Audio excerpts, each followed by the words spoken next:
Welcome, everybody, to my virtual tour of Old East Durham.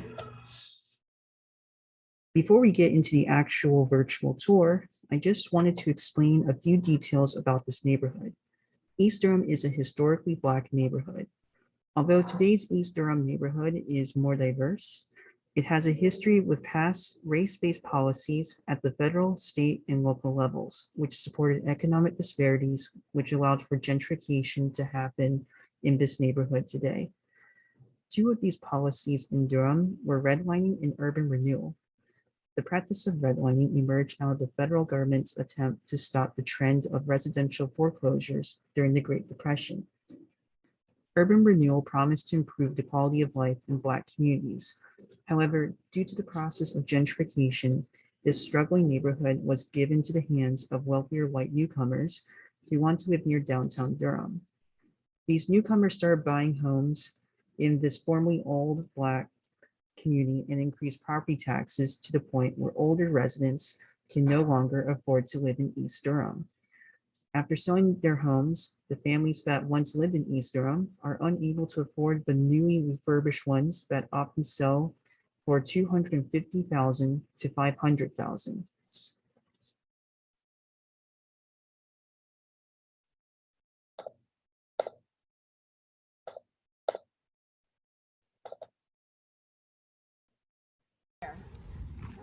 There was some city group that did it.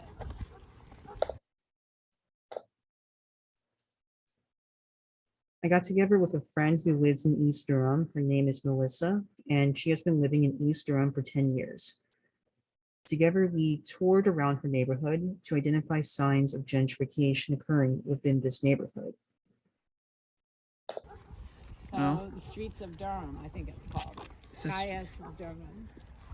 And it was just so, because it was to slow the traffic down. Does it actually work? Yeah. They're all does. I mean, colorful. of course, Oh, because you can't just go shooting right through the intersection.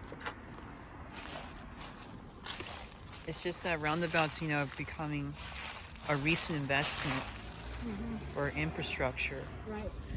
And people have been saying that while it smooths traffic down, sometimes people don't know how to use them because we're not used to living in a world where we can actually take a roundabout as opposed to stopping at a four-way stop. And Yeah, but the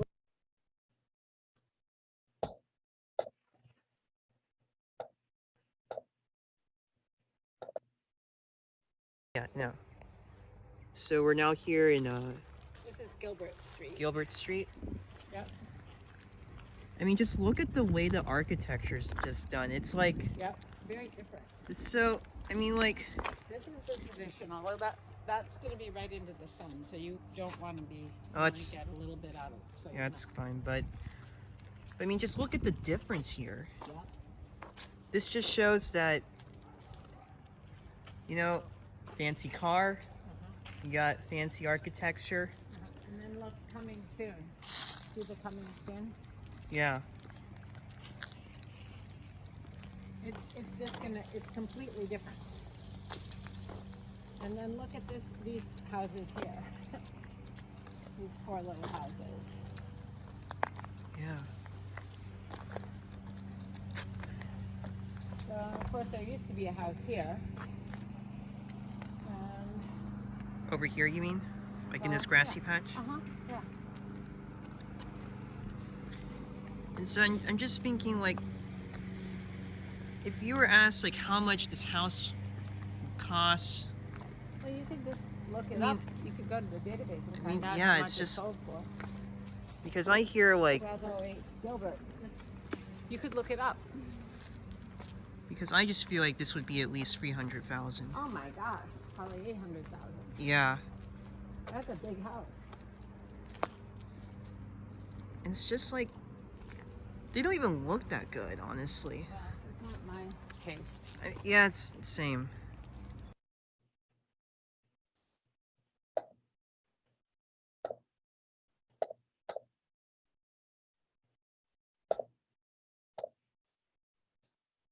And so in part of my conversation with Melissa, we talked about members of the city's working class and how even though they were approved housing loans, residents like in East Durham were easily outbid for homes in their own neighborhood by more affluent newcomers, which as a result, realtors were having to constantly direct lower income families who happen to be people of color to towns like Graham, Nevin, Putnam, and even Henderson, these towns outside of Durham, where they can purchase homes they can afford at the cost of having to commute longer distances to get to work.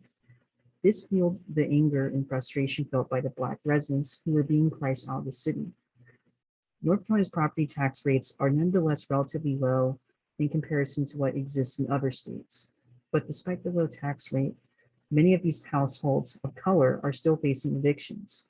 A report done by the North Carolina Poverty Research Fund found that almost 11,000 eviction motions were filed in the county in 2016, one filing for every 6 renter households. 49 over 3,000 court-ordered evictions occurred.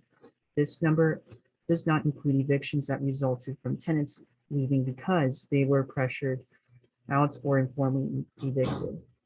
50 court observations confirmed that the overwhelming majority of evicted renters identified as African American.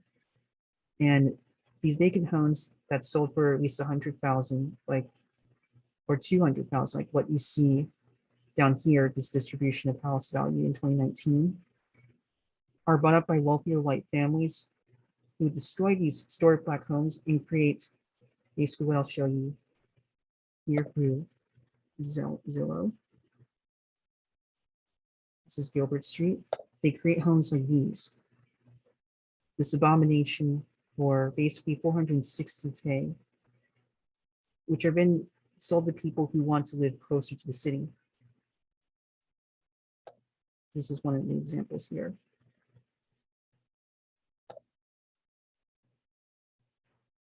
And you can see too that for this house right here, the one that Melissa and I were talking about. So the home value is 702,000, but it was sold at 545,000. And so it just kind of goes to show how fast this neighborhood is changing, as you can see here on Gilbert Street. These houses right here are completely demolished. This house is no longer here. This is where the fancy house was located. It was in this area, in this grassy patch. And so who knows, maybe we can stop gentrification from happening if we can perhaps maybe start a social movement. Anyway, thank you. And I hope you enjoyed this virtual tour.